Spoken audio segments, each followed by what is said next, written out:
দু চোখ বন্ধ করে সূরা ফাতিহা ৭ বার পাঠ করে ফু দিলে কি হয়, কি লাভ হয়? অনেক অনেক গুরুত্বপূর্ণ, অনেক ইম্পর্ট্যান্ট একটি আমল। যদি আপনি এই আমলটি জানতে পারেন তাহলে আপনার অনেক উপকৃত হবেন ইনশাআল্লাহ। তো আসুন জেনে নেই এই আমলটি কীভাবে করতে হয়, তারপরে জানবো এই আমলটি করলে কী লাভ হয়।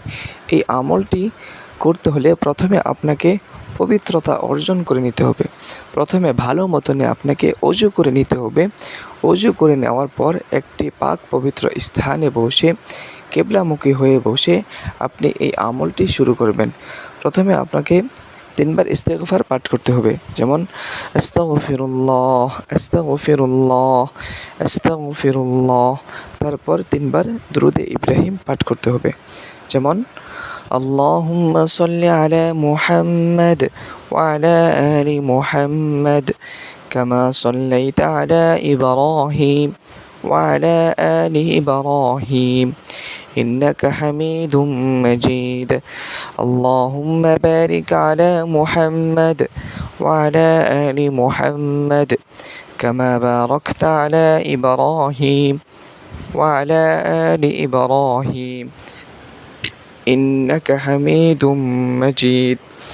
৩ বার ইস্তেগফার, ৩ বার দুরূদ শরীফ পাঠ করার পর চোখ বন্ধ করে ৭ বার সূরা ইখলাস পাঠ করে নেব। আউযু বিল্লাহি মিনাশ শাইতানির রাজীম। বিসমিল্লাহির রহমানির রহিম।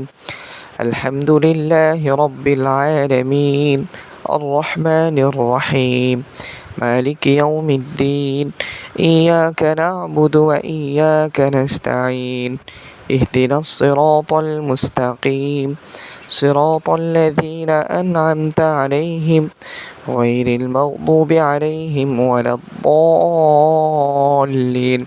এরকমভাবে আউযু বিল্লাহ বিসমিল্লাহ সহ ৭ বার সূরা ইখলাস পাঠ করে নেওয়ার পর আবার ৩ বার দুরূদে ইব্রাহিম পাঠ করে নেব। এখন আমাদের এই আমলটি সম্পূর্ণ হয়ে গেছে। এই আমলটি করার পর আমার আপনাদের পুরা শরীর আপনারা সুন্দর করে ৩টি ফুয়ের সাহায্যে ৩টি ফু অথবা দম করে পুরা শরীরটাকে আপনি ভন করে নেবেন। তো এই আমলটি করলে কী লাভ হয় আসুন এখন জেনে নিই। এই আমলটি করলে আপনার যদি ভিতরে আপনার অন্তরের ভিতরে কোনো প্রকারের অসুস্থতা থাকে, এরকম অসুস্থতার মাঝে আপনি আছেন, আপনি নিজেও জানেন না, এরকম জঘন্য পরিমাণে অসুস্থতাকে আল্লাহ পাক রব্বুল আলামিন আপনাকে সুস্থতা দান করবেন এবং আপনার অন্তরের ভিতরের সকল প্রকারের ভয় ভীতি আল্লাহ পাক রব্বুল আলামিন দূর করে দিবেন এবং মানুষ শয়তান, নফস শয়তান, জিন শয়তান, সকল প্রকারের শয়তানি থেকে, ওয়াসওয়াসা থেকে, সকল প্রকারের অসুস্থতা থেকে আল্লাহ পাক রব্বুল আলামিন আল্লাহ পাকের কুদরত দ্বারা আপনাকে হেফাজত করবেন এবং সর্বদা সব সময় আপনাকে সুস্থতার সহিত আল্লাহ পাক রব্বুল আলামিন রাখবেন। তো এই আমলটি আপনারা প্রতিদিন করার চেষ্টা করবেন। প্রতিদিন যদি আপনি এই আমলটি করেন তাহলে আল্লাহ পাক রব্বুল আলামিন আপনাকে সর্বদা সব সময় অসুস্থতা থেকে সুস্থতার নিয়ামত দান করবেন। সুবহানাল্লাহ। এই ছোট্ট ভিডিওটি যদি আপনাদের কাছে ভালো লেগে থাকে ভিডিওটি বেশি করে শেয়ার করে দিবেন এবং চ্যানেলটি এখনই সাবস্ক্রাইব করুন।